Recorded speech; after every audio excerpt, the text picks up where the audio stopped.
es la más frecuente de hepatitis en pediatría. Entonces, es producido por el virus de la hepatitis A. Es un virus que se transmite, o esta enfermedad de hepatitis A se transmite por vía fecal oral. Significa que un chico que tiene la hepatitis elimina el virus a través de la materia fecal, y si se limpia la cola, contamina la mano y luego manipula a ciertos alimentos que otro niño lo va a consumir, pues el otro chico que se va a comer el alimento contaminado por el virus se va a contagiar. Ese es un contagio, o la vía de transmisión es fecal oral. Entonces, las hepatitis virales es una infección producida por varios virus que son diferentes inmunológicamente hablando. ¿Por qué se caracteriza las hepatitis? Las hepatitis, que es una inflamación del hígado, se caracteriza porque hay necrosis del hepatocito. Por eso se caracteriza. Muy bien. Entonces, habíamos quedado en hablar primero de lo que es la hepatitis A. La hepatitis A es producida por un virus, el virus de la hepatitis A. Este es un RNA virus de la familia picornavirus, y la transmisión les había mencionado ya que es fecal oral. Su periodo de incubación, como la mayoría de las infecciones virales, pues tienen un tiempo. Este es de 15 a 50 días con un promedio de 20 a 30. Es más frecuente, o la hepatitis A se presenta con mayor frecuencia en los primeros 10 años de vida, ¿ya? Después de los 10 años, pues hay chicos que son mucho más precoces, sobre todo en las áreas tropicales, e inician una vida sexual en forma temprana. Por lo tanto, podríamos o tendríamos que pensar ya en los otros tipos de hepatitis. La eliminación viral o la excreción viral es de 1 a 2 semanas antes del inicio clínico de la enfermedad, y después de que aparece ya la ictericia, el paciente va a dejar de ser contagioso. La inmunidad que uno tiene por la hepatitis A es de por vida. Es decir, que si uno enferma hepatitis A de chiqui, pues de grande va a tener cualquier otro tipo de hepatitis, pero la A ya no. ¿Qué es lo que pasa cuando uno se infecta con el virus de la hepatitis A? Va a haber daño del hepatocito. El mismo virus daña el hepatocito. Entonces, al dañar el hepatocito, este hepatocito se va a necrosar. Y este daño está mediado por los linfocitos TCD8. ¿Cuál es el cuadro clínico de las hepatitis?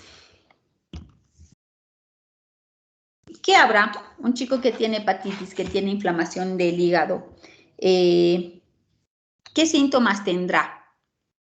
Además de que hay fiebre, puede haber cefalea, puede haber compromiso del estado general, puede haber falta de apetito, dolor de panza, puede empezar como un resfrío, puede tener náuseas, puede tener vómitos. Sí, eso es síndrome gastroenterales, síntomas gastrointestinales, también pueden presentar anemia si es que ya está muy avanzado el daño hepático. ¿Qué más? ¿Cómo podríamos nosotros, cuando vemos a un paciente, sea adulto pediátrico, los vemos y decimos, no, seguro tiene hepatitis? ¿La ictericia? Ictérico. Ictericia, muy bien, ictericia. Además de la ictericia, ¿qué más tendrá un paciente que tiene hepatitis? Transaminasas elevadas. Transaminasas elevadas. ¿Qué más? En algunos casos puede haber prurito cutáneo. Puede. Si la hiperbilirubinemia es intensa, puede. Pero generalmente las mamás traen a sus niños porque tienen ictericia. Pero además de ictericia, a las mamás les llama mucho la atención algunas otras características. ¿Cuáles serán? Una triada de una hepatitis, por así decirlo, entre comillas.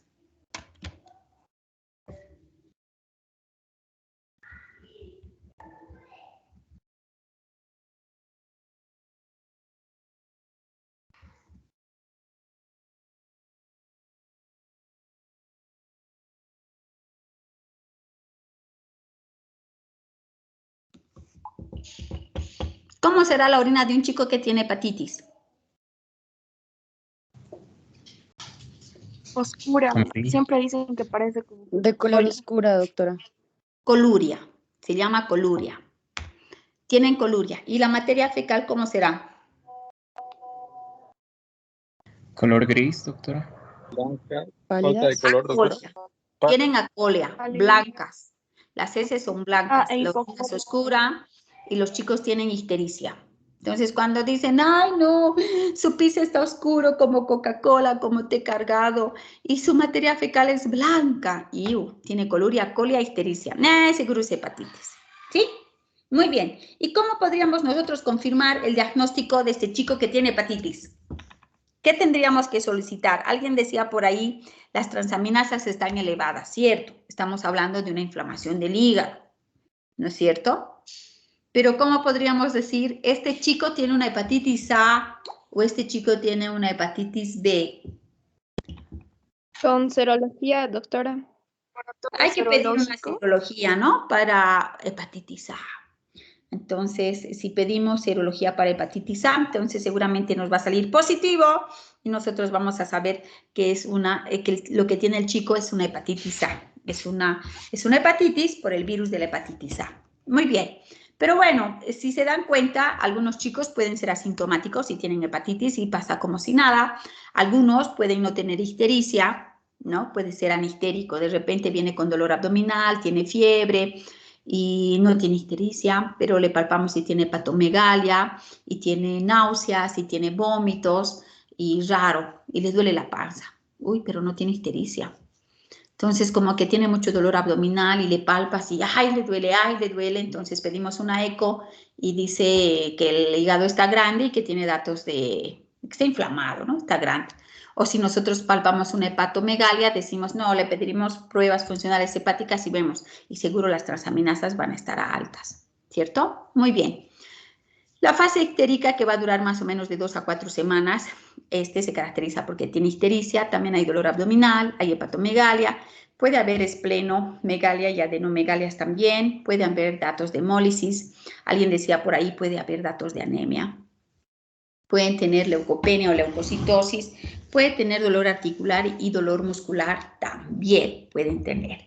Y luego viene la fase de convalescencia, donde los chicos pues ya los síntomas ya están en regresión, ya se sienten mejor, ya no vomitan, ya no les duele la guata y se van despintando, ¿no? Ya no tienen tanta ictericia.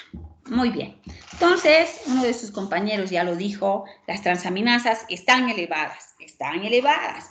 Cuando nosotros solicitamos pruebas funcionales hepáticas y entre estas, las pruebas funcionales hepáticas, tenemos la fosfatasa alcalina, tenemos las bilirrubinas, las transaminasas y también dentro de las pruebas funcionales hepáticas está el tiempo de protrombina, porque el hígado también actúa en lo que es la coagulación. Entonces, ¿qué pasa con las transaminasas en las hepatitis? Las transaminasas están elevadas. Más sin embargo, aunque las transaminasas estén elevadas, estas no se relacionan con la gravedad del cuadro clínico, ¿ya? Y obviamente estas transaminasas, el nivel más alto que lo vamos a observar, generalmente observamos en la fase ictérica. O sea, si tenemos un chico que tiene ictericia y nosotros solicitamos transaminasas, van a estar elevadas en 1000, 2000, cuyo valor normal es entre 35 y 45, ¿sí? La fosfatasa alcalina puede estar normal o elevada, seguro vamos a tener hiperbilirrubinemia a expensas de la directa. En el hemograma podemos encontrar linfopenia, linfocitosis, neutropenia. Sería bueno también solicitar una glicemia porque no se olviden que el hígado actúa en la gluconeogénesis. Entonces, si el chico está vomitando y no tiene apetito, no come nada y además vomita lo que no come ni lo que come, o sea que su azúcar se puede bajar. Entonces sería bueno hacerles una glicemia. Y obviamente el tiempo de protrombina, que en un principio puede estar levemente disminuido. Es muy importante solicitar el tiempo de protrombina, ya que el tiempo de protrombina es un índice pronóstico. Nos ayuda a saber si este chico va a estar bien o va a requerir alguna otra cosa, ¿ya? La pregunta es, si sabemos que las hepatitis, estamos hablando de las hepatitis virales, las hepatitis A en este caso, ¿será que evoluciona en una hepatitis crónica? ¿Qué se les ocurre?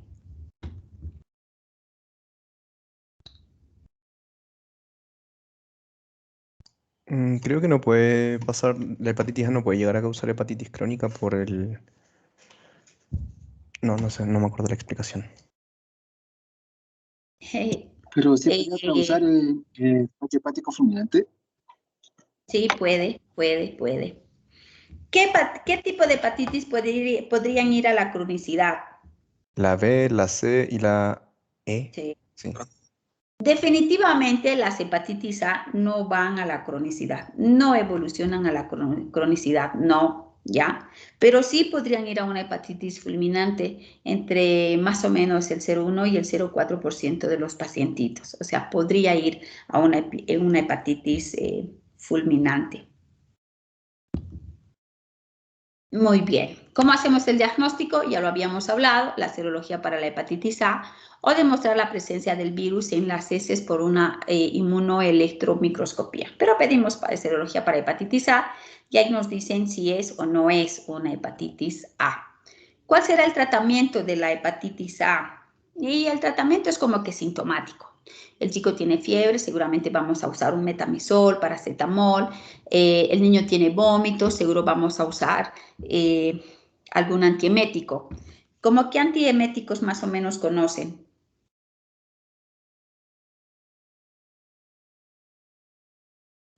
¿El ondansetron? Todos hablan del ondansetron. Está bien, sí, usamos para el vómito.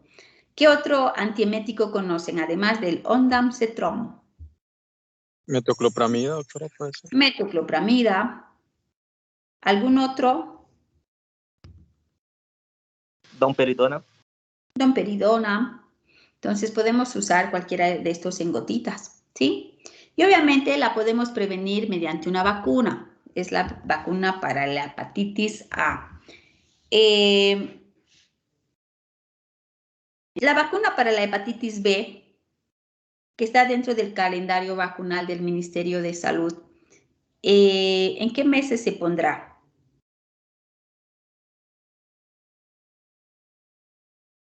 ¿A qué edades?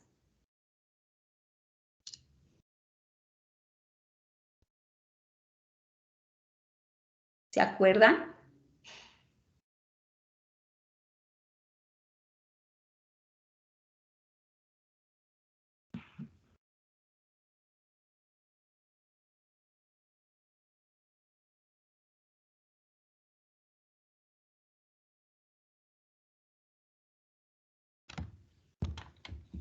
Se pone a los 2 meses, 4 meses y 6 meses. Son 3 dosis. En algunos países desde el nacimiento. ¿Qué vacuna se pone a los 2 meses, 4 meses y 6 meses?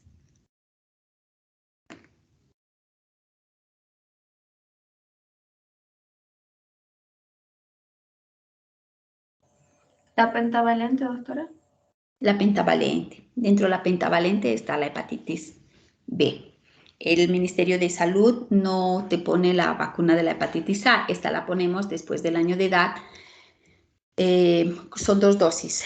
A partir del año de edad y 6 meses después de la primera, la segunda dosis. ¿Sí? Entonces, ¿se puede prevenir? Sí, se puede prevenir por medio de la vacuna. Ahora, la pregunta es, ¿qué pacientes, si sabemos que la hepatitis A puede pasar sin mucho problema, porque puede pasar sin mucho problema, excepto muy poquitos pueden hacer hepatitis fulminante porque a la cronicidad no va, pero pueden hacer hepatitis fulminante los pacientes con hepatitis A.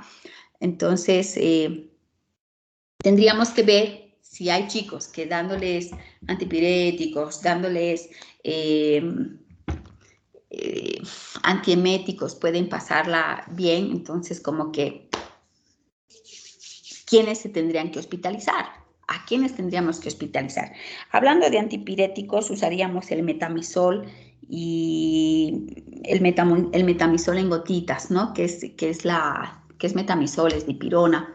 Porque si usamos paracetamol en un hígado que ya está inflamado, lo vamos a dañar un poco más. Ibuprofeno también podríamos usar, es un antiinflamatorio no esteroideo y este se elimina y se metaboliza por el riñón, en tanto que el paracetamol más va para el hígado, y si el hígado está inflamado, paracetamol no le podríamos dar, ¿no? Corrigiendo lo que anteriormente les había mencionado, pensando en que un chico que tiene fiebre y tiene hepatitis A, paracetamol no podríamos darle. Muy bien. ¿Qué pacientes con hepatitis A tendrían que ser hospitalizados? Más o menos. ¿Serían los que presentan los vómitos persistentes? Un chico que vomita y se deshidrata, por ejemplo, ¿no?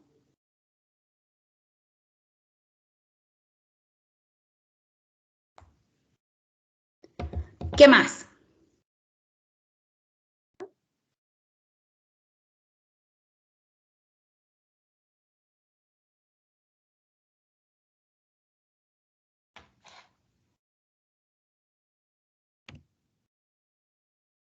Chicos que están deshidratados, si están vomitando mucho van a perder electrolitos, seguro van a tener hipopotasemia, que tengan disturbio electrolítico, y chicos que tienen datos de sangrado como gingivorragia, epistaxis, hematemesis.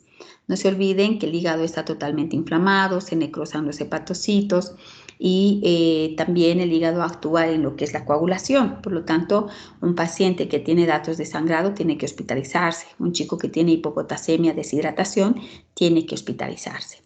¿Sí? Vamos a hablar un poquito de lo que es la hepatitis fulminante.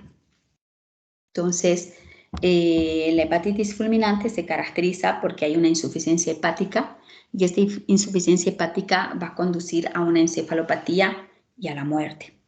Se puede presentar en las primeras 4 semanas de haberse instalado el cuadro y muchas veces la muerte va a ocurrir antes de que aparezca ictericia, antes de que el chico esté ictérico, muchas veces. ¿Cuáles serían los signos de alarma que nos harían pensar que un chico que tiene hepatitis A pueda llegar a ser una hepatitis fulminante? Entonces, ¿cuándo nosotros podríamos pensar? Porque cuando tenemos un niño que tiene hepatitis A, que viene histérico, con coluria, con acolia, hepatomegalia, fiebre, dolor abdominal, que sea un paciente que tenga náuseas, que vomita, que tenga hiporexia o anorexia. Entonces, solicitamos obviamente los exámenes de laboratorio, empezando por un hemograma, una proteína C reactiva, pruebas funcionales hepáticas y obviamente vamos a pedirle tiempo de protrombina. Y vamos a mostrarle a la mamá o al papá o a quien venga con el niño, mostrarle cómo está alterado las transaminasas, cómo está el tiempo de protrombina y obviamente también mostrarle el valor de bilirrubinas, etc. Entonces, lo que hay que decirle a los papás es que si bien la hepatitis A puede pasar como una gripe, el manejo es sintomático, hay que darle algo para el vómito, algo para la fiebre, darle cosas dulces, porque si no come bien, si no toma líquidos, se va a deshidratar, se le va a bajar el azúcar. Entonces, explicarles que en un pequeño porcentaje los pacientes pueden llegar a ser una hepatitis fulminante. Y que la mamá vuelva si el chico no tolera nada para comer, si el chico tiene datos de sangrado por la nariz o por las encías o vomita con sangre, tiene que volver, ¿sí? Entonces, eso es importante, explicarles a los papás, porque puede que no parezca que vaya a llegar a ser una hepatitis fulminante, pero los papás tienen que saber, porque ¿qué es lo que pasa si no les informamos? Que el chico desarrolla una hepatitis fulminante y es, pero yo lo he llevado y mi hijo no estaba así, no le han hecho nada, no le han dado nada y ahora se está muriendo, está en la terapia intensiva, ¿entienden? Entonces siempre es mejor decirles a los papás lo que podría pasar. Si bien el porcentaje es muy pequeño, pero tienen que saber, ¿sí? Entonces, ¿cómo nosotros nos podemos dar, nos podría hacer pensar, qué signos de alarma nos harían pensar que el paciente que tiene hepatitis A está yendo a una hepatitis fulminante? Primero, que los síntomas son de mayor intensidad. Los vómitos son incoercibles, significa que vomita todo lo que toma, todo lo que come, tiene temperaturas muy altas, hacen fiebres, ¿ya? Esos vómitos son abundantes, profusos, y hay cambios de conducta. Hay cambios de conducta, es un chico que está más irritable. Y obviamente va a haber inversión del ritmo del sueño con somnolencia, agitación, confusión, delirio, puede haber ataxia, incluso trastornos de coordinación, porque estos pacientes nos hacen una encefalopatía hepática. Y obviamente los signos hemorragíparos, que un chico empieza con epistaxis, hematemesis, gingivorragia, ojo, que puede estar yendo a una hepatitis fulminante. Nuestros pacientes que ya ingresan con el diagnóstico de una hepatitis A, que está progresando a una hepatitis fulminante por todas las características clínicas del paciente y que tiene hemorragia y tal, ¿cuándo tendríamos que pasarlo a terapia? Entonces, el criterio para pasar a terapia intensiva a un paciente es que tenga un tiempo de protrombina menor al 40%, ¿sí? Entonces, eso ya nos indica de que es un paciente que va a tener sangrados, seguramente va a requerir transfusión de plasma fresco congelado, de plaquetas. Son pacientes que van a requerir flujos de glucosa altos, seguramente con una vía central. Si nos están haciendo una encefalopatía hepática con mucho problema neurológico, además nos pueden hacer también síndromes hepatorrenales, entonces es un paciente que tiene que estar vigilado constantemente. Los síndromes hepatorrenales se caracterizan porque el paciente tiene oliguria, aumento del nitrógeno ureico, el paciente tiene edema, ascitis, hiponatremia. Ustedes saben que las hiponatremias son una causa de las convulsiones, pueden hacer hasta estatus epilépticos estos pacientes. Y como nosotros pensamos que este paciente está haciendo un síndrome hepatorrenal y obviamente una hepatitis fulminante. Si tomamos una biopsia por punción aspiración, no hay hepatocitos. Histológicamente hablando, hay ausencia de los hepatocitos, porque dijimos que la hepatitis es una inflamación del hígado que se caracteriza porque hay necrosis del hepatocito. ¿Y cuál será el tratamiento de una hepatitis fulminante? Obviamente es mantener una glicemia normal, hay que prevenir lo que es la sepsis, hay que prevenir la hemorragia, se debe tratar el edema cerebral y obviamente el tratamiento de elección es un trasplante hepático. Entonces, un paciente que hace hepatitis A y que va a una hepatitis fulminante es mortal, a menos que se haga un trasplante hepático, ¿sí? Eso en relación a lo que es la hepatitis A. Entonces, la hepatitis A no va a la cronicidad, pero puede ir a una hepatitis fulminante, ¿sí? En tanto, las otras hepatitis virales, como la B, sí van a la cronicidad. Entonces, puede hacer una cirrosis hepática, un carcinoma hepatocelular, también puede ir a una hepatitis fulminante. La hepatitis B es producida por el virus de la hepatitis B, de la familia hepatnavirus. Es un virus ADN con un antígeno core y otro de superficie. Puede ser asintomático ya, o puede ser generalizado también con datos de mialgias, artralgias, náuseas, vómitos, ictericia. Pueden desarrollar glomerulonefritis que evolucionan a un síndrome nefrótico y este síndrome nefrótico se trata con interferón alfa. Entonces, como ya les había mencionado, evoluciona a la cronicidad y también a una hepatitis fulminante. El modo de transmisión de la hepatitis B no es como el de la hepatitis A. El de la hepatitis A es fecal oral. En el caso de la hepatitis B, la transmisión es por vía sexual, por transfusiones sanguíneas por sangre contaminada, por compartir agujas. Las personas que son drogadictas entonces comparten sus jeringas por pinchazos. El personal de salud no es que seamos adictos, sino que estamos en alguna cirugía o algo y sin querer nos pinchamos y el resultado es que el paciente tiene hepatitis B, ¿no es cierto? En la diálisis renal, cuando los equipos no están totalmente descontaminados o desinfectados o esterilizados, y si hay algún paciente renal que tiene hepatitis B, se contamina y le pones a otro, se va a contagiar. Y obviamente también es la transmisión perinatal a partir de las madres portadoras. Significa que también hay una transmisión vertical, por lo tanto la hepatitis B está dentro de lo que es el síndrome de Torch. ¿Sí? Muy bien. Habíamos mencionado que pueden ser asintomáticas y obviamente va a tener la manifestación clásica de la hepatitis, ictericia, coluria, cólera, dolor abdominal, fiebre, malestar general, mialgias, artralgias, ¿no? También fiebre. Entonces, cuando nosotros tenemos un paciente que tiene ictericia, coluria y acolia, sabemos que es una hepatitis. Si es un niño que tiene 5 años, lo más probable es que sea una hepatitis A. Si es un chico que tiene 13, 14 años, ojo, debemos descartar que no sea una hepatitis B. Pero si tenemos el antecedente que es un paciente que está en la terapia intensiva, hospitalizado 20 días y lo ves histérico y no entró histérico, lo más probable es que sea una hepatitis medicamentosa también. ¿Sí? La mayoría de los pacientes que tienen hepatitis B, al igual que la hepatitis A, se curan espontáneamente, ¿sí? Del 1 al 2% pueden desarrollar una hepatitis fulminante y del 5 al 10% pueden ser portadores crónicos. Entonces, personal de salud anualmente se vacuna para la hepatitis B. Nos vacunan para la hepatitis B y para la influenza y ahora estamos con la vacuna para el COVID. Ya nos pusieron la tercera dosis, estamos esperando la cuarta. A ver cuándo nos ponen la cuarta dosis.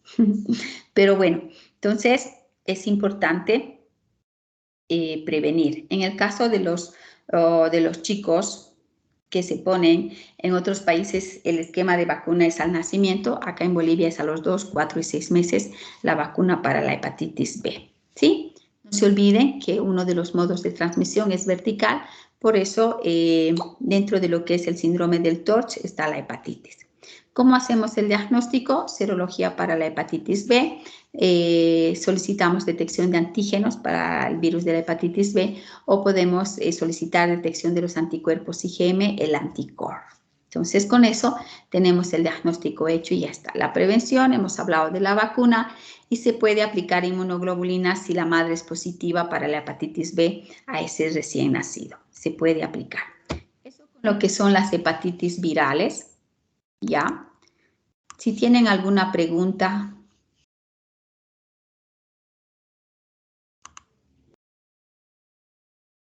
Se entiende bien, doctora.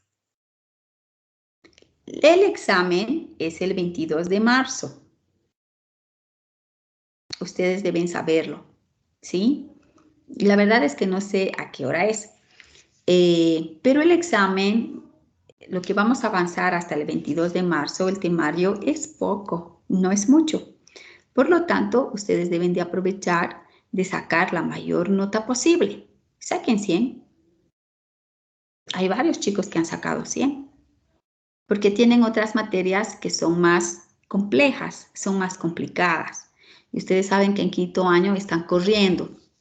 Va a ser examen tras examen tras examen. Empiezan con pediatría y a la semana siguiente tienen no sé qué, y a la otra semana no sé qué, y a la otra semana no sé qué. Y cuando ya terminaron sus exámenes, va a pasar una semana y vamos a volver a empezar todo lo que son exámenes.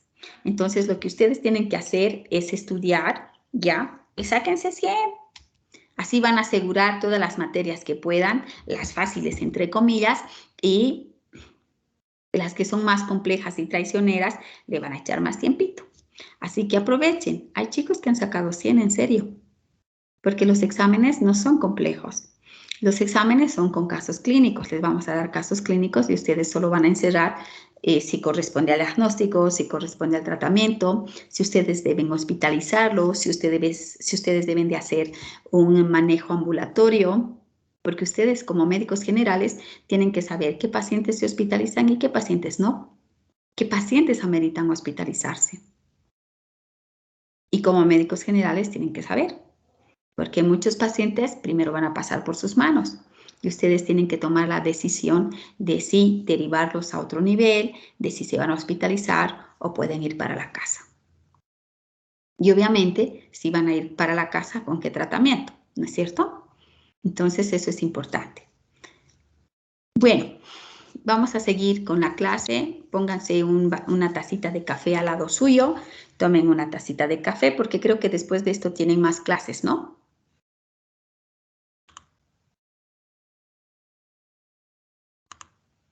No, doctora. Ah, esta es la última clase que tienen. Súper. Entonces estamos todavía con baterías y vamos a hablar del próximo tema, ¿ya? Que es la sífilis congénita. ¿Sí? Muy bien. La sífilis congénita también es parte del síndrome del TORCH, ¿no? Toxoplasmosis, rubiola congénita, Chagas, sífilis, hepatitis, VIH, son partes del síndrome del TORCH, que son enfermedades que un recién nacido lo va a adquirir porque la madre le va a pasar por vía transplacentaria. Y una de estas enfermedades también es la sífilis congénita. Significa que es una mamá que tiene sífilis, que no recibe tratamiento, no recibió tratamiento, o le dieron tratamiento, pero la mamá no le dio ganas de ponerse el medicamento y por lo tanto le va a pasar la enfermedad al recién nacido. ¿Sí? ¿Por quién será producido la sífilis? ¿Quién es el agente etiológico? El treponema pálido, doctora. Treponema pálido. ¿Cuál será el tratamiento? ¿Penicilina? Penicilina. ¿Cuál penicilina? ¿La benzatínica? Química. La benzatínica. ¿Cuántas dosis? 3, Doc. 3 dosis. ¿Cada cuánto? Creo que cada mes, Doc, se da. Las 2 primeras creo que son cada mes y la otra es. Cada semana, chicos. Cada semana. No se olviden, la benzatínica cada semana. ¿Y el tratamiento es solo para la mujer embarazada o para alguien más?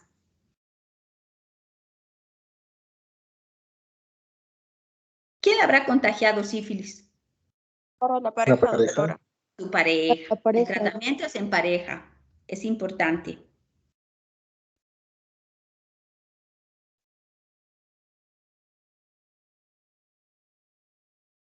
Entonces hay que ponerle penicilina, ¿sí? ¿Qué será importante para nosotros saber cuando vamos a ir a recibir a un bebé, cuando vamos a ir a un nacimiento y nosotros somos encargados de recibir al bebé? ¿Qué será importante?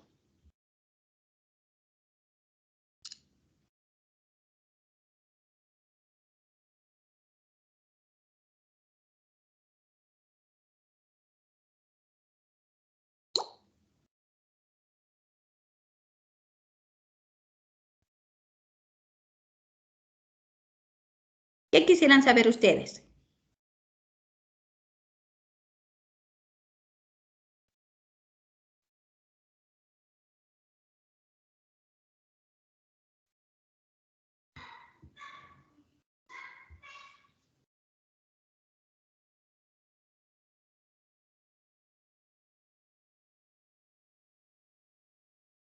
¿Será lo mismo atender a un recién nacido prematuro que uno determinó? No, Doc. Ah, entonces será importante la edad gestacional. Sí, doctora. Sí. ¿Y por qué no me dicen? Qué malitos están. No me quieren contestar. ¿Qué más será bueno saber para atender a un recién nacido?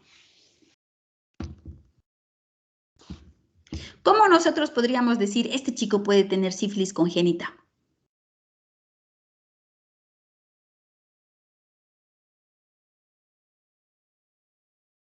Si la madre no se ha tratado correctamente.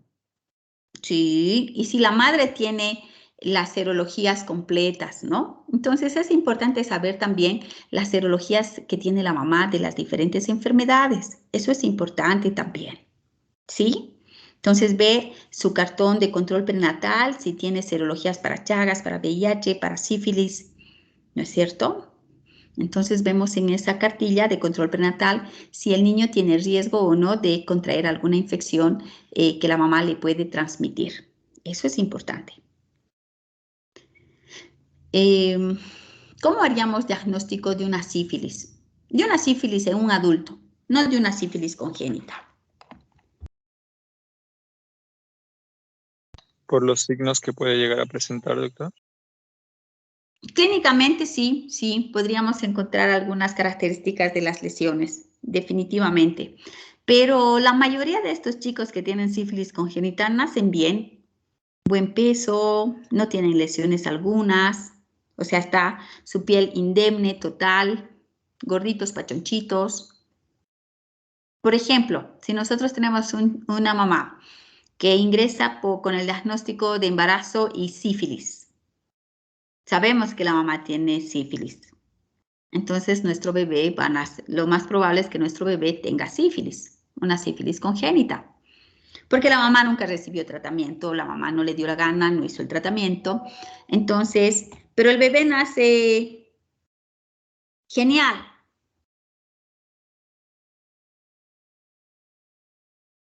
¿Cómo podríamos nosotros confirmar el diagnóstico? ¿Cómo se hace un diagnóstico de la sífilis en un adulto? No sé, parece gonorrea, pero ¿será sífilis? Por ejemplo, ¿qué examen le tendríamos que pedir a un adulto que sospechamos que es sífilis?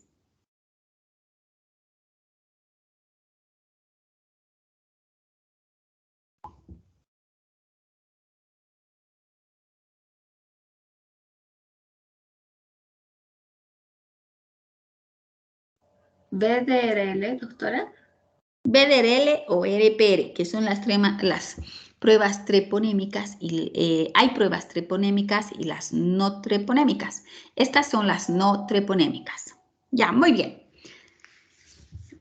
Con esa introducción de la sífilis, sabiendo que hay que usar penicilina, sabiendo cómo podemos hacer diagnóstico. En la sífilis congénita también les pedimos RPR a los pequeños, porque no todos nacen con signos de una sífilis congénita, o sea, con clínica de sífilis congénita.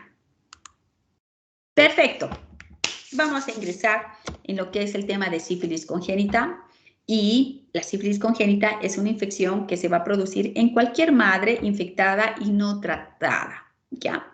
Si no hacemos el diagnóstico al nacimiento porque nació y nadie se dio cuenta que la madre no hizo tratamiento o que tenía sífilis, porque hay mujeres que no hacen controles prenatales, por lo tanto no sabemos si tiene o no tiene. Y para el parto, la cesárea, porque a veces llegan en periodo expulsivo, lo que se hace es solicitar una prueba rápida para VIH. Pero para sífilis y tal, se debería de hacer, pero a veces no se hace. Por lo tanto, a veces hacemos el diagnóstico cuando el chico pues viene a la consulta externa y ya tiene 6 meses, 8 meses, ¿no? O sea, podemos hacer diagnóstico en el primer año de adquirida ya la enfermedad.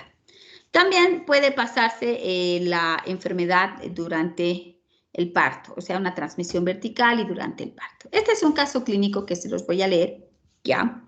Es María, de 20 años, que acude al servicio de emergencias por presentar dolor en bajo vientre, además de pérdida de líquido transvaginal hace 6 horas.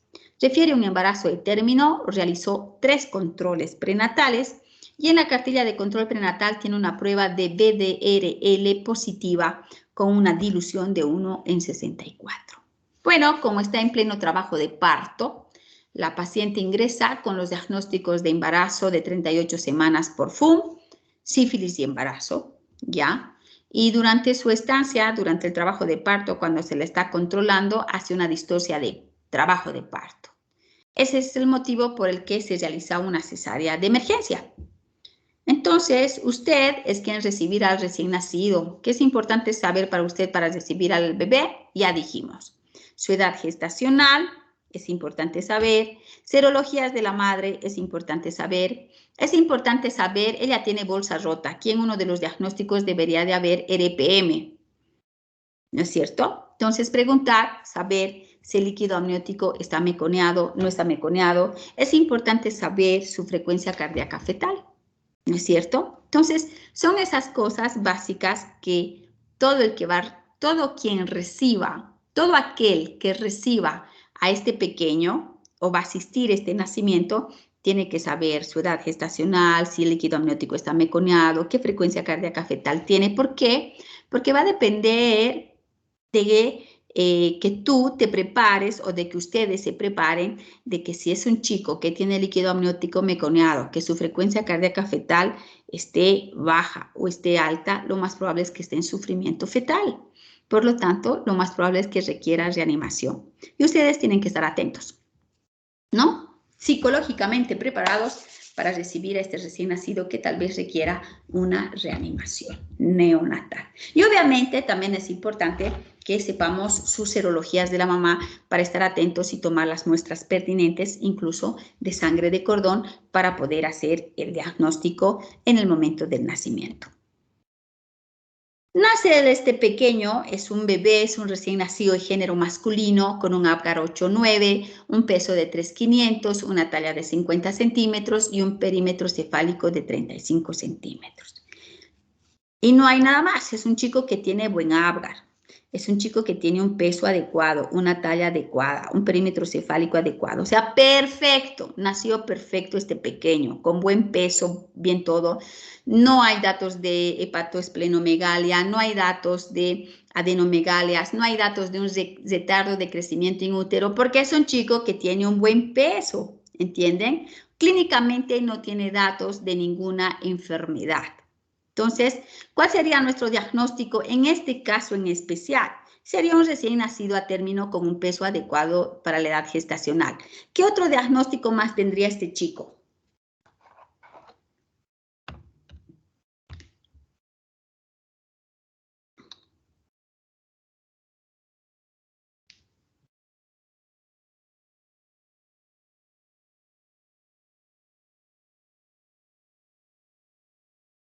¿Qué tiene la madre? ¿Qué dice aquí?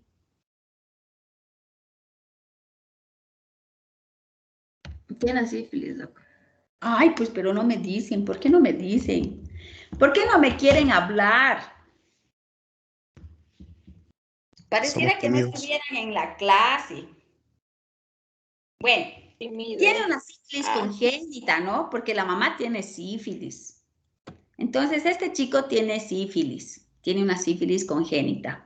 Entonces, la sífilis es una enfermedad producida por una bacteria que es el Treponema pallidum y que se va a transmitir por la madre infectada no tratada. ¿Cuál es la clínica? Si la mujer embarazada adquiere la infección y no recibe tratamiento, pueden pasar dos cosas. Una, que puede producir mortalidad, puede haber hidrops fetal y los fetitos fallecen in útero y es aborto, ¿ya? O pueden ser también asintomáticos al nacer, como el gordito pachonchito bonito, que ha nacido perfecto, pero tiene sífilis congénita. Muy bien, la sífilis se puede dividir en una sífilis temprana y en una sífilis tardía. La sífilis temprana, los chicos presentan los síntomas en los 2 primeros años. Si nosotros no hacemos diagnóstico al nacimiento, como este chico que nació muy bien, que no tiene nada de nada al examen físico, entonces puede pasar desapercibido, ¿no es cierto? Y nosotros hacer el diagnóstico en los primeros 2 años de vida. ¿Qué va a manifestar un paciente que tiene una sífilis congénita temprana? Pueden presentar y hacer meningitis o desarrollar meningitis, pueden hacer neumonías, neumonitis, pueden hacer síndromes nefróticos, anemias hemolíticas trombocitopénicas, pueden nacer prematuros, es causa de prematuridad. Los chicos al nacimiento podemos encontrar un retardo de crecimiento in útero, significa que son chiquitos. Este chico tiene 38 semanas de edad gestacional, nació con 3,500, puede nacer con 2,300. Chiquito para la edad gestacional, ¿sí? Tienen cara de viejitos, arrugaditos nacen. Pueden tener datos de periostitis y osteocondritis, que obviamente nos vamos a dar cuenta con una radiografía. Tienen coriza grisácea, una rinorrea gris. Tienen pénfigo, ampollas en las manos, en los pies. Tienen hepatoesplenomegalia, nacen histéricos. Tienen adenopatías y condilomas planos. Si un chico tiene coriza, pénfigo, hepatoesplenomegalia, ictericia, adenopatías, no hay donde perderse. Este chico tiene un síndrome del TORCH y debemos descartar toxoplasmosis, rubeola, sífilis, VIH, Chagas, hepatitis. ¿Se dan cuenta? Pero si un niño nace totalmente gordito, pachonchito, bonito, nosotros no vamos a sospechar que podría tener un síndrome del TORCH y mucho menos que tenga sífilis. Por lo tanto, es importante para que si ustedes van a estar en un nacimiento y van a estar a cargo del recién nacido, tienen que saber las serologías de la madre. Si la madre no hizo controles prenatales, le valió y no hizo ningún control, por lo tanto no tiene ningún examen, habría que decirle a la colega de ginecología que le haga los exámenes básicos para descartar y ver si no tiene sífilis, si no tiene llagas, si no tiene hepatitis, ¿no es cierto? Para practicarle luego los exámenes a este recién nacido que no tiene ningún problema clínicamente hablando. Entonces, eso es importante. La sífilis tardía obviamente se va a presentar mucho más tarde, donde nuestros pacientes van a estar sordos, tienen sordera, hacen queratitis intersticial, tienen dientes de Hutchinson, los dientitos que son como en forma triangular, ¿ya? Tienen lesiones óseas, tienen retraso mental y convulsiones. Entonces, es muy importante hacer el diagnóstico en forma oportuna para que estos pacientes reciban su tratamiento. Entonces, ¿cómo hacemos nosotros el diagnóstico? Si el diagnóstico estamos hablando de que hay una prueba treponémica y no treponémica, las no treponémicas, que es por anticuerpos reagínicos, son el RPR y el BDRL. Estos van a detectar los anticuerpos anticardiolipina. No son específicos para sífilis, pero se relaciona con la actividad de la enfermedad. ¿Por qué se hace RPR BDRL? Porque es más económico. Entonces, ustedes saben que el SUMI, que es el Seguro Universal Materno-Infantil, toda mujer que es embarazada va a un hospital que es del gobierno, ¿no es cierto? Y se hace un control prenatal. Y entonces son muchas las mujeres que están embarazadas y hacer una prueba treponémica es más cara que una no treponémica. Esa es la razón de por qué se solicita una RPR o BDRL. ¿Ya? Si fuera en el caso positivo un RPR, lo que tendríamos que hacer es confirmar con pruebas treponémicas como la FTA, ELISA o examen en campo oscuro del exudado de las lesiones. Ese es el protocolo, eso tendríamos que hacer. No siempre podemos porque a veces en los hospitales en los que trabajamos no disponemos de estos exámenes y no cubre el SUMI. Por lo tanto, el paciente tendría que pagarlo y muchas personas no lo pagan. Entonces, no pueden pagarlo y esa es la razón que muchas veces nos quedamos con el diagnóstico de sífilis solo con RPR o BDRL. ¿Ya? En el caso del recién nacido, el RPR tiene valor si el título es 4 veces superior al de la mamá. ¿Entiende? Si la mamá tiene una dilución de 1 en 64, digamos, o sea, 4 diluciones más, sería, a ver, para los números no soy tan buena. Entonces, si sería 1 en 64, ya van 2 diluciones, 3 diluciones, 256. Tendría que ser una dilución de 1 en 512, más o menos. Si la mamá tendría un valor, tendría una prueba positiva de RPR de 1 en 64, ese título tiene que ser 4 veces superior. Cuando se hacen las pruebas de la RPR o el BDRL, son unos pocillos como los maples de un huevo, pero obviamente chiquitos, y en estos pocillos se pone el plasma del paciente y ahí se pone la prueba que viene en líquido. Entonces se pone en microlitros esta prueba que viene ya para que se accione con los anticuerpos. Entonces se va poniendo en los pocillos y dependiendo de la dilución, cuántas veces se ha diluido en los pocillos, nos dan el resultado. Pero en un niño tiene que ser, o en un recién nacido, este RPR tiene valor si el título es 4 veces mayor al de la madre. Entonces sería más fácil que si tiene pénfigo palmar plantar o tiene coriza, agarras la secreción, pan, y le pides un examen de campo oscuro para treponema y te dicen sí es, y no pasa nada. Pero ya les digo, son pruebas que tienen su costo y no le cubre el seguro universal. Por lo tanto, lo que tenemos que hacer es hacerle un RPR al pequeño y este tiene un valor si el título es 4 veces superior al de la mamá. ¿Sí?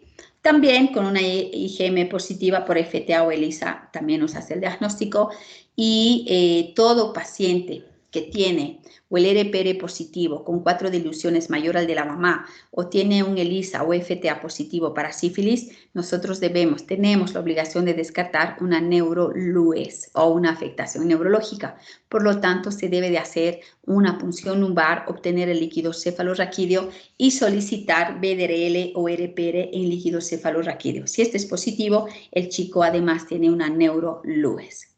¿Cuál es el tratamiento en la mujer embarazada? Ya lo habían dicho ustedes, es la penicilina benzatínica, la dosis es 2.4 millones, intramuscular cada semana durante 3 semanas. Ese es el tratamiento de la sífilis en un adulto y ustedes como médicos generales tienen que saber. Ese es el tratamiento, ¿sí?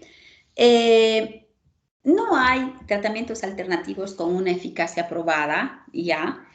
Y bueno, si la embarazada tiene alergia a la penicilina, porque puede ser el caso, debemos intentar desensibilizarla a la embarazada, ¿no? Entonces la mandas con el inmunólogo alergólogo y él la desensibiliza y ya está. ¿Cuál es el tratamiento del recién nacido? El tratamiento del recién nacido, según los europeos, deberíamos usar penicilina benzatínica, digamos, pero no le vas a pinchar penibenzatínica, que es una penicilina de depósito, a un niño que pesa 3 kilos 500, complicado, ¿no? Entonces, lo que se hace es, si el paciente tiene la LUES, se hospitaliza durante 10 días y se debe de dar el tratamiento con penicilina sódica. Es un paciente que debe de estar hospitalizado y tiene que completar el tratamiento. Muchas veces cuando uno está en hospitales de provincia, ustedes estarían rotando campo, muchas veces los papás no los van a internar. Es más, lo que ustedes tendrían que hacer si están en un hospital de primer nivel es referir a ese neonato, porque tienen que hacerle radiografía de huesos largos, radiografía de tórax, hacerle todos los exámenes complementarios, ¿ya? Para ver si tiene o no tiene neurolues, cómo está para recibir su tratamiento. Pero lo cierto es que muchas veces uno, cuando les dice a los papás, no, tu guaguita se va a quedar tontito, sordito, sus ojitos se van a dañar, hacen queratitis, uveitis. No, tenemos que nomás llevarlo. Muchas veces los papás no quieren. Pero lo correcto es que ustedes tendrían que derivar y explicar a los papás de que tiene que recibir tratamiento. Y obviamente, si el niño tiene, la mamá tiene, y si la mamá tiene, la pareja tiene. O sea, tendrían que recibir los 3. Los 2 adultos con pinchazo en la cola de penibenzatínica, 2.400.000 unidades internacionales, intramuscular cada semana, por 3 dosis. O sea, en 3 semanas completarían el tratamiento. En el caso del bebé hay que explicarles que tienen que hacerse radiografías, que se tienen que hacer otros laboratorios, porque el futuro del bebé corre peligro. Pero muchas veces no lo logramos convencer a los papás, se los llevan. Mucha gente prefiere que sus hijos se mueran. Es más importante su animalito que su hijito. Lamentablemente es así. Cuando les toque hacer campo, se van a dar cuenta de esta realidad. ¿Sí?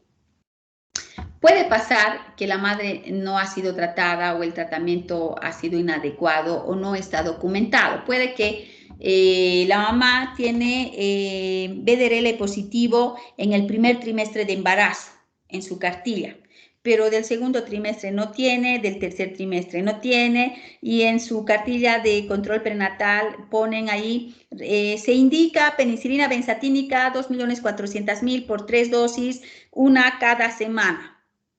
Está la indicación, pero no sabemos si la mamá se puso. Entonces le preguntamos, señora, ¿le han pinchado como leche, blanco? ¿Cuándo ha sido la última vez? ¿Cuántas veces le han pinchado? A veces ni se acuerdan. O no está documentado, o sea, no hay una cápite en la hojita del control prenatal que diga recibió en esta fecha, en esta fecha, en esta fecha, ¿no? O es una paciente que estaba haciendo controles prenatales en Punata o en Quillacollo o en Arani y llega referida de emergencia a su hospital y no tenemos la historia de la paciente. Eso también puede pasar.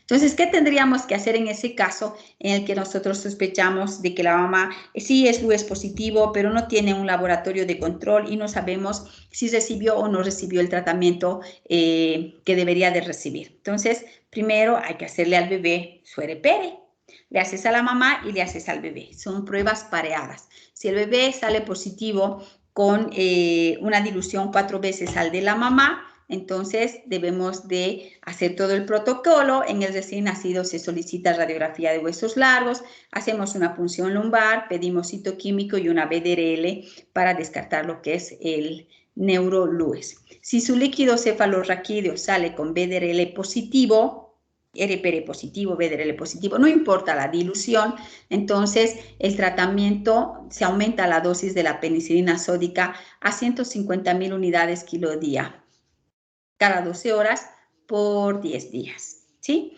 Entonces sube la dosis de la penicilina sódica cuando se trata de una neurolues. Entonces, es para su conocimiento de ustedes cómo se va haciendo el tratamiento en el caso de la sífilis congénita. El tratamiento es penicilina sódica, ¿sí? Si es una sífilis congénita sin afectación neurológica, la dosis es 50.000, y si es con neurolues, sube a 150.000. O sea, para conocimiento de ustedes.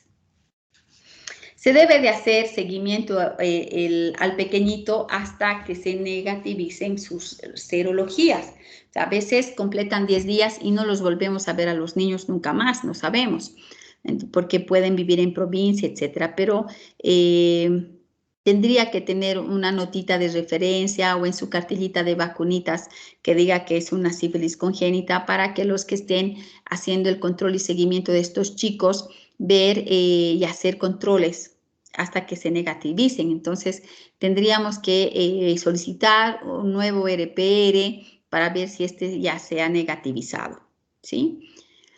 En el caso del líquido cefalorraquídeo, también se tendría que hacer una punción lumbar, repetir el examen y poder ver si este se negativiza o no. Significa que un chico que tiene sífilis congénita tiene que hacer un seguimiento, tiene que venir a un consultorio de seguimiento, y más si tiene una neurolues. Entonces, es importante hacer las punciones lumbares. Generalmente esto se hace cada 6 meses por 3 años, hasta que su BDRL en el líquido cefalorraquídeo sea negativo. Obviamente, si hacemos un buen tratamiento y le haces una PL, el bebé lo hizo al nacimiento, y cuando tiene 6 meses le haces una punción lumbar y este sale negativo, salió negativo, ¿no? Entonces ya no tendrías por qué. Hacer una punción lumbar también conlleva de que tenemos que tener autorización de los padres para cualquier procedimiento invasivo en el niño. Y estamos hablando de una punción lumbar.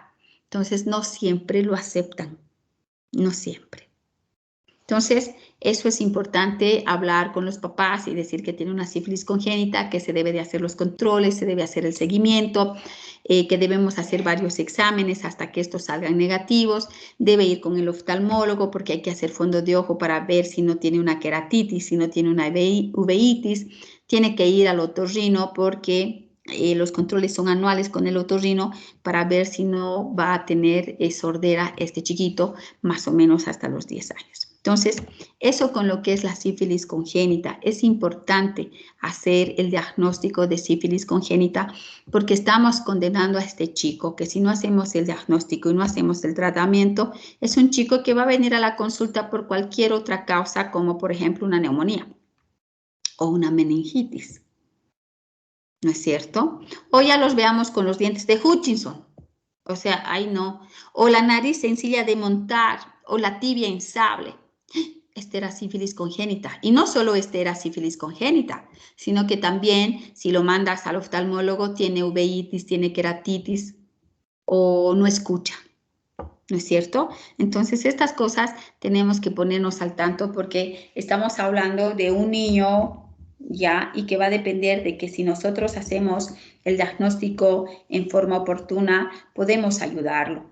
Ahora es diferente que hagamos el diagnóstico en forma oportuna y estemos en el campo, qué sé yo, y la mamá no quiera, porque puede pasar que ustedes estén en campo, lleguen periodo expulsivo, atiendan, a veces tienen que atender el parto y luego ver al bebé, y resultados que el bebé es chiquito, con retardo de crecimiento inútero, y es panzón, y le palpan y tiene como que el hígado grande, el vaso grande. Resultados que lo ven y luego se dan cuenta que tiene pénfigo, y ustedes dicen, ¡iu!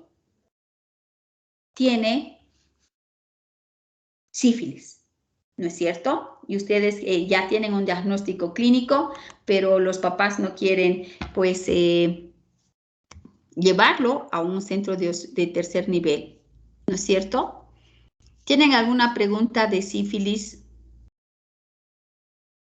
Ninguna, doctora. Ninguna. Y cuando yo les pregunto, ¿por qué no me responden? Porque somos tímidos, doctora. Ya me mataron y ya me alegraron la noche, ya me hicieron reír, tímidos. Futuros colegas míos, tímidos, imposible.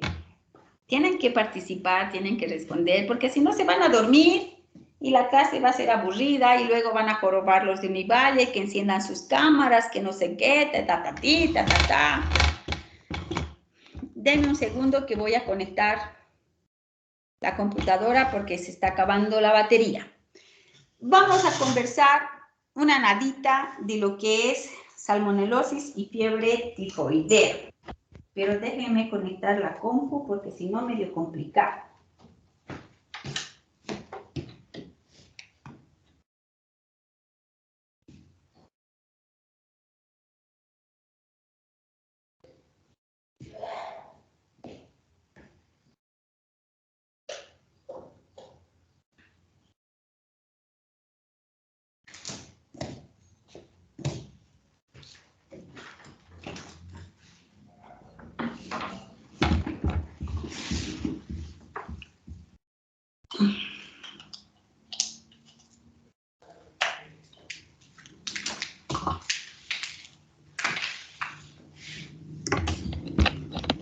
Muy bien, ahora sí. Ya estamos con energía.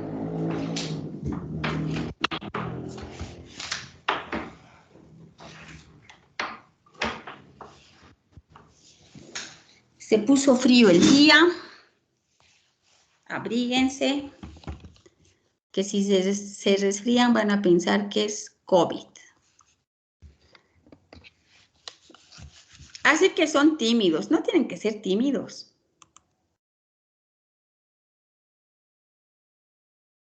Tienen que participar.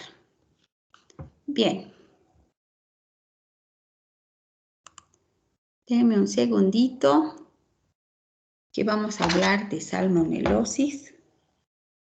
Déjenme ver si es el próximo tema.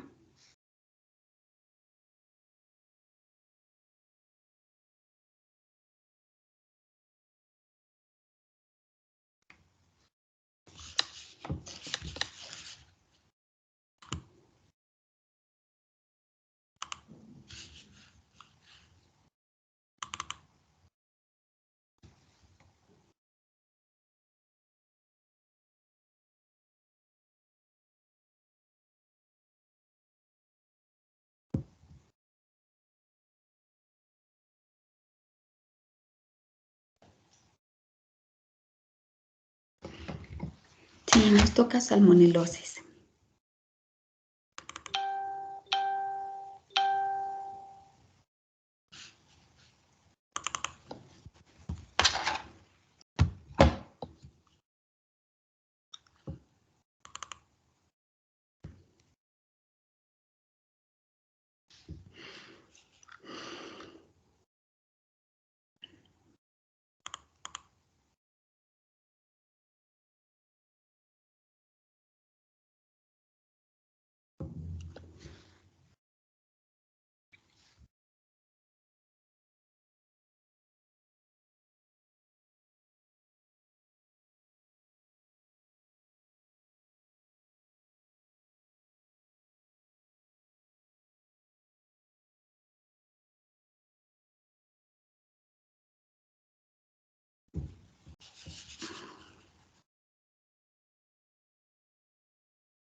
A ver.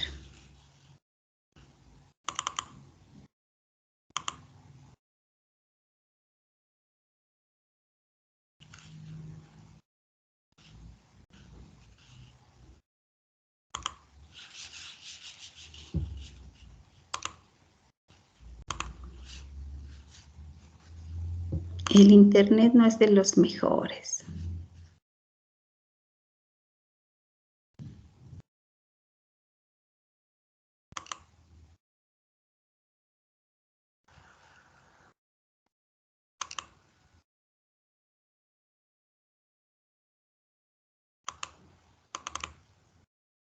Ya, ahora sí. Vamos a hablar de salmonelosis y fiebre tifoidea.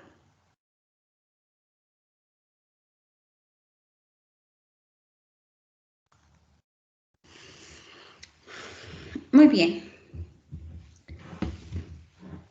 ¿Qué será fiebre tifoidea?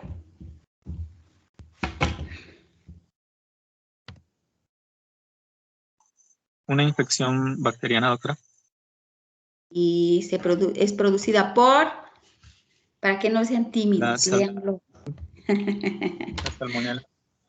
La salmonela. La salmonela es una bacteria que es un bacilo gram negativo que en realidad puede producir varios síndromes clínicos. ¿Ya? O sea, no es solo que puede producir una fiebre tifoidea y ya está. También puede producir una gastritis aguda, puede producir enterocolitis, puede producir bacteremias, septicemias cíclicas y no cíclicas, y además las fiebres entéricas. Entonces, dentro de lo que es la fiebre entérica está la fiebre tifoidea. Esta salmonela tiene dos antígenos, el somático, que es el O, y el flagelar, que es el H, ¿ya? Los vehículos de transmisión de esta bacteria, de esta salmonela, son varios alimentos, en realidad alimentos contaminados, ¿no? Como por ejemplo las carnes, los huevos, leche no pasteurizada, frutas, verduras, agua contaminada. Y el modo de transmisión es el fecal oral, igual que el de la hepatitis A, ¿ya? Entonces muchas veces las personas tienen la salmonela, la salmonelosis, y van al baño, se limpian la cola, no se lavan las manitos y van manipulando alimentos que otras personas lo consumen y se van contagiando. Por eso cuando comemos unos ricos anticuchitos, unas ricas tripitas en la cancha, luego aparecemos con nuestra fiebre tifoidea, ¿no es cierto? Entonces hay que saber dónde comer. Entonces, cuando comemos en lugares que no son recomendables y donde la gente no tiene el aseo debido de las manos, nos podemos contagiar. Y lo interesante es que los seres humanos somos los únicos huéspedes, ¿no? O sea, somos los cochinitos que tenemos la salmonela y podemos contagiar al resto. Muy bien, vamos a hablar un poquito de la fiebre tifoidea, de la fiebre entérica. Esta se llama fiebre tifoidea porque realmente produce fiebre. Es una enfermedad febril, esta es aguda, producida por la salmonella tifi. Si el paciente recibe tratamiento, la mortalidad no existe, pero si no recibe tratamiento, se puede complicar el paciente. El paciente puede tener perforación intestinal y puede tener una hemorragia intestinal, si es que no recibe tratamiento. A veces pasa que la gente que viaja o la gente que vive en lugares donde no tienen accesibilidad a la atención médica pueden tener una fiebre tifoidea y dejen que pase y se perfora el intestino y luego hacen peritonitis. Y ya de peritonitis tienen que ser evacuados del lugar donde viven para que sean tratados. Y en ese caso ya eso es quirúrgico. Si se perfora el intestino ya es quirúrgico, ¿no? Y obviamente también puede ser causar de una hemorragia intestinal. Para que una persona desarrolle la enfermedad va a depender de la cantidad de salmonelas que coma. No sé si la yahua de maní, que son ricos en los anticuchitos, o en las tripitas, o sea, cuánto tendrá de las salmonelas, ¿no? Entonces depende mucho de la cantidad que uno ingiere. Tiene que ser como 1 millón de gérmenes. También depende mucho de la virulencia de esta salmonela. Va a depender de si el paciente, en este caso el huésped, su estómago es una ollita de pobre y que tolera todo, ¿no? O es muy delicadito, finolis, y solamente come en los restaurantes 5 estrellas y de repente va con su chica a comer unos anticuchos y tran. Por delicadito se pegó una tifoidea. Puede pasar, depende también de los factores del huésped. ¿Yo? Y los reservorios para este bacilo gram negativo es el hígado, la vía biliar, en realidad no la vía biliar, la vesícula biliar y el vaso. Cuando una persona hace fiebre tifoidea, puede repetirle la fiebre tifoidea, pues porque en la vesícula biliar se quedaron salmonelas, o sea que si vuelve a comer cierta cantidad de salmonelas, le va a volver a repetir. En estudios anatomopatológicos que realizaron en los pacientes que han desarrollado fiebre tifoidea, en el periodo inicial se puede observar una inflamación exudativa catarral del intestino delgado y de los ganglios linfáticos mesentéricos. Y luego tienen un estadio de necrosis y de escarificación. ¿Sí?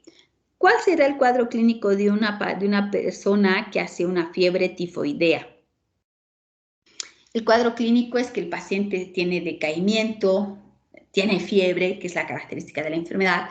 La fiebre, que es vespertina, significa que el paciente está bien durante el día y tiene fiebre llegando la tarde y la noche.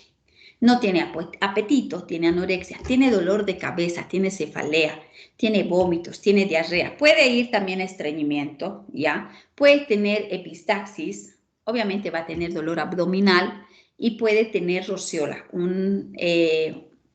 un exantema, sobre todo en el tórax, en el tórax anterior puede tener. Lo cierto es que vemos más pacientes con fiebre, con anorexia, con cefalea, con diarrea y vómitos y dolor abdominal. Pacientes con epistaxis no se ve con frecuencia y con roceola tampoco se ve con frecuencia. Otros síntomas o signos es que el paciente pues va a tener signos de deshidratación, ¿no? Tienen sequedad y desquebrajamiento, costras hemáticas de los labios, tienen mal aliento, halitosis. La lengua es aburral, es una lengua blanca. Puede haber también pacientes que vienen con tos, tienen bronquitis. Podemos tocar los pulsos periféricos, estos están débiles y cuando auscultas el corazón está lento, bradicardia. Puede auscultarse soplos suaves a nivel cardíaco. En el abdomen meteorismo, puede haber timpanismo y obviamente dolor abdominal a la palpación. Tendríamos que hacer nosotros diagnóstico diferencial con gripe, con primoinfección tuberculosa, con enfermedad reumática, con enfermedades febriles como brucelosis, leptospirosis, tifus exantemático. Pero muchas veces vemos al paciente y por las características clínicas y por lo que ha ido a comer y lo que comió, nos podemos dar cuenta que lo más probable es que sea una fiebre tifoidea. Las complicaciones son hemorragia intestinal, perforación intestinal, pueden hacer miocarditis tífica con insuficiencia cardíaca, osteitis, periostitis, osteomielitis, incluso aplasia medular, pero que es transitoria. Tiene recaída, sí, por lo que les dije, porque hay un reservorio y en este caso el reservorio es la vesícula biliar. Los síntomas se presentan generalmente en los primeros 7 a 21 días de haber estado en contacto con la salmonela. ¿Cómo tendríamos que hacer nosotros diagnóstico? Para hacer nosotros el diagnóstico pedimos reacción de Vidal, ¿no? Pero la reacción de Vidal va a ser positiva en la segunda semana de enfermedad. Muchas veces el paciente viene por fiebre, la fiebre que presenta más por la tarde y la noche, tiene dolor de cabeza, dolor de espalda, malestar general, hipoanorexia o anorexia, puede tener diarrea, vómitos, dolor abdominal, y entonces nosotros hemograma, proteína C reactiva, reacción de Vidal. Pero va a ser pues positivo recién en la segunda semana, o sea, le pedimos como que gastamos, ¿no? Dinero en el laboratorio. El hemocultivo es el gol estándar en la primera semana de enfermedad, también mielocultivo y el coprocultivo que ya llegaría a ser en la tercera semana de enfermedad. ¿Cuál va a ser el tratamiento? Sabemos que es un paciente que está decaído, tiene fiebre, ¿no es cierto? Entonces, a ver, ¿qué tratamiento le darían ustedes? ¿Qué antibiótico le darían a ustedes a un paciente que está febril, No tiene criterios de hospitalización. Está febril, pero no está deshidratado. Lo van a manejar en casa. ¿Qué tratamiento le darían a un paciente que tiene tifoidea? Antipiréticos puede ser, doctora. Muy bien. Me vas a bajar la fiebre. ¿Qué más? Sí, o sí, un antibiótico, doctor. ¿Cuál antibiótico le darías tú para que se lleve a su casa? ¿Perdón? Ciprofloxacino. Sí, un adulto podemos usar quinolonas, pero en un niño, Acitromicina. para una tifoidea, es un gram negativo. Cloranfenicol sí, pero el cloranfenicol ha dejado de usarse hace mucho tiempo atrás porque puede producir aplasia medular. ¿Alguna cefalosporina de segunda? ¿Cuál? ¿Cuál conoces? Hasta ahí llegó mi conocimiento, doctora. Pero estás en tu casa, tienes celular al lado, búscalo, amigo. Qué flojitos que son, ni siquiera los veo. Pueden chanchullear, pueden tener su libro ahí al ladito, buscarlo. Amoxicilina, doctora. Y puedes, pero la cefalosporina de segunda generación me parece muy buena opción. Pueden usar cefadroxilo. Una de tercera es cefixima, pero como que mucha bomba la cefixima, ¿no? Algo para la fiebre está muy bien, es importante, hay que decir que el chico tiene que estar en reposo, hay que darle un régimen alimentario. ¿Por qué será importante darle un régimen alimentario? ¿Qué dieta tendría que tener este chico que tiene dolor abdominal, que tiene diarrea, que tiene vómitos por una fiebre tifoidea? Cuando la mamá nos pregunta, ¿y qué puede comer? Porque cuando un chico tiene diarrea, tiene vómitos y le duele la pancita, tiene dolor abdominal, siempre nos preguntan, ¿qué puede comer? Porque verán que los chicos de hoy, no sé si ustedes, pero los chicos de hoy comen chorizo, salchichas, pollos quindón, pollos panchita, papa frita, ¿no? Todo frito y gaseosas. Entonces, ¿qué régimen alimentario le indicarían ustedes a este chico que tiene fiebre tifoidea? Sopa blanca, doctora. Una sopita blanca, una sopita de pollo, sin cuerito, con arrocito, papita, zanahorita, me parece muy bien. ¿Qué más? ¿Será que este chico puede comer mantequilla, papa frita, palto, maní? Evita nerviosas. ¿Por qué tendríamos que evitar estos alimentos? Por el compromiso del hígado, doc. Porque el reservorio está en la vesícula, ¿no ve? Y también molesta el hígado, el reservorio es el hígado y el vaso, porque son alimentos colecistoquinéticos y si le damos este tipo de alimentos le va a doler más la pancita. Esa es la razón. ¿Ves que ustedes saben? Estos chicos tímidos.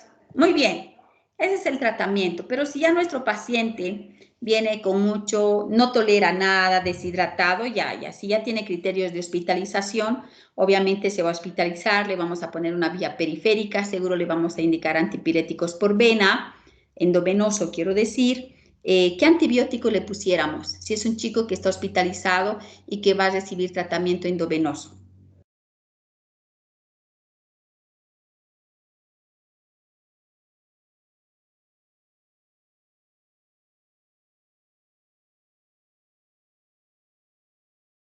Una cefalosporina de tercera generación. Le ponen una cefotaxima y seguro le va a ir bien.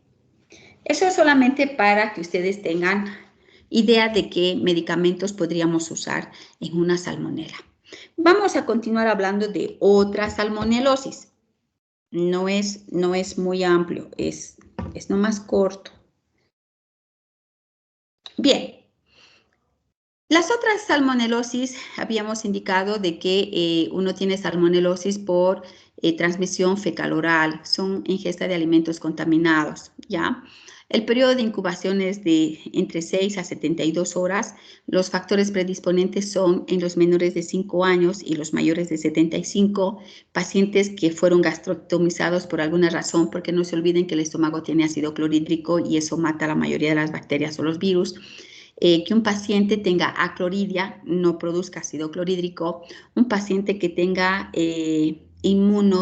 depresión inmunológicamente esté muy baja la inmunidad, como los VIH o los pacientes que tienen algún problema oncológico, como las leucemias, los linfomas y obviamente los recién nacidos. Hablamos de los menores de 5 años y entre estos los recién nacidos. La salmonela ingresa, se multiplica en el intestino delgado, invade la lámina propia en 24 horas y esto va a producir inflamación y edema. Los macrófagos y los polimorfonucleares van a intentar defendernos, las van a ingerir a las salmonelas y esto va a aumentar la producción de las prostaglandinas, aumento el monofosfato, la adenosina cíclica, hay mayor secreción de líquidos y electrolitos a las células epiteliales a la luz del intestino, por lo tanto los pacientes van a tener deshidratación y un disturbio electrolítico. Además, producen una enterotoxina, una citotoxina que va a inhibir la síntesis de las proteínas, que va a favorecer a la invasión. Entonces, es una infección grave, una salmonelosis en un recién nacido es grave. Pero ¿cómo se va a contagiar un recién nacido si no le echa anticuchos, no le echa tripitas, ni tucumanas? Lo que pasa es que ustedes saben que los recién nacidos que están hospitalizados en una terapia intensiva neonatal es porque son prematuros o tienen algún problema como dificultad respiratoria, hipertensión pulmonar, neumonías neonatales, sífilis congénita, TORCH, ¿no es cierto? Entonces son chicos que de por sí están invadidos, están en una terapia intensiva. ¿Pero cómo es que se contagian? Fácil. Uno del personal de salud que está al cuidado de estos recién nacidos tiene la salmonelosis, se va al baño, se limpia la cola, contamina la mano, no se lava la mano para manipular al recién nacido y lo manipula. Y listo, se ingiere la salmonela y chao. Pobre enano, le va como en feria. Pueden ser asintomáticos, pero tienen diarrea aguda, náuseas, vómitos, dolor abdominal, fiebre. Hacen bacteremias. Un recién nacido que puede estar hospitalizado 3 semanas, que está intubado por una enfermedad de membrana hialina, que es prematuro, de repente ya completó esquema antibiótico, ya se está destetando del ventilador o ya está sin ventilador y solo está con oxígeno por puntas nasales, pero de repente lo dejas y al día siguiente está con fiebre, ha hecho fiebres, tiene compromiso de su estado general, palpas el hígado está grande, el vaso también. Entonces es un chico que tú lo ves, tiene piel reticulada, llenado capilar prolongado, está mal, está séptico, ¿no? ¿Cuáles son las complicaciones? Pueden haber artritis, meningitis, osteomielitis, otitis, sinusitis, neumonía, hepatitis, colecistitis, nefritis, encefalomielitis e ilioparalítico. Pueden hacer hasta una enterocolitis necrotizante. Entonces, se van complicando los chicos y nosotros obviamente decimos, es una infección intrahospitalaria, porque está ya mucho tiempo aquí, lo hemos invadido, etc. O puede ser un portador crónico. Pero lo cierto es que los recién nacidos hacen bacteremias. Entonces, ¿qué vamos a hacer con este recién nacido? Que de repente estaba bien, tolerando sus leches y al día siguiente hizo fiebre, malestar general, piel reticulada, abdomen distendido, ha vomitado, no tolera las leches. ¿Qué lo vamos a hacer? Lo vamos a pancultivar porque está séptico. Entonces vamos a pedir hemocultivo, coprocultivo, urocultivo. Idealmente tendríamos que hacer un mielocultivo, pero funcionar la médula ósea es que venga el hematólogo y él tendría que hacerlo, ¿no es cierto? Entonces nosotros como que mucho no. ¿Y cuál va a ser el tratamiento? Como nosotros tenemos pacientes o nuestro paciente que ya está mucho tiempo en la terapia y tal, en un recién nacido usamos la ampicilina y cefalosporinas de 3ª generación mientras tengamos el resultado de los cultivos, ¿sí? Así que, ¿el examen cuándo es? Chicos. ¿Usted dijo que el 22? El 22 es. 22, el 22. doctora. Sí. Entonces, hemos avanzado. Primero hemos visto cómo reconocer un paciente crítico con riesgo que puede hacer un paro cardiorrespiratorio. Hemos visto sarampión, rubeola, varicela, hepatitis, sífilis, salmonelosis. La próxima clase vamos a hablar a ver si ustedes ya lo puedan leer el tema y no estén tímidos, nos toca hablar de tuberculosis y toxoplasmosis congénita. ¿Sí? Entonces nos vemos la próxima clase, chicos, aunque son las 8:07. Nos vemos, doctora. Que le vaya bien. Ya se cansaron. ¿Qué preguntas tienen de salmonelosis? Ninguna, doctora, está bien. Seguro, la próxima vez que no participen, los voy a llamar uno, por sus nombres. Comience por la lista, o sea, Alejandra quiere la primera. Doctora, ¿Sí? ¿Qué Está bien, tema doctor. dijo para la siguiente clase? ¿Perdón? ¿Ana? ¿Qué tema dijo para la siguiente clase, doctora? Tuberculosis. Tuberculosis pediátrica y toxoplasmosis. Gracias. Entonces Doctora. hablamos de... ¿Sí?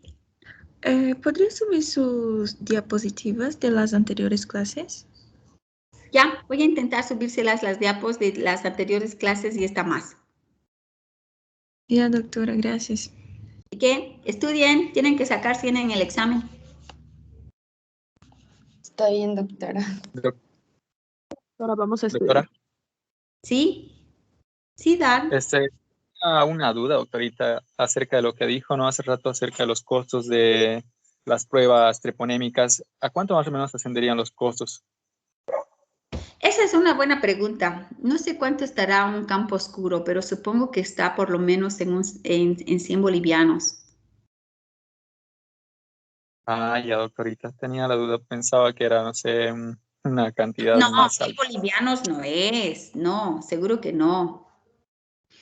Entonces, no creo que sea más de 100 bolivianos, pero la gente que acude a los hospitales que son del gobierno es gente, algunos que sí tienen, pero la mayoría que no.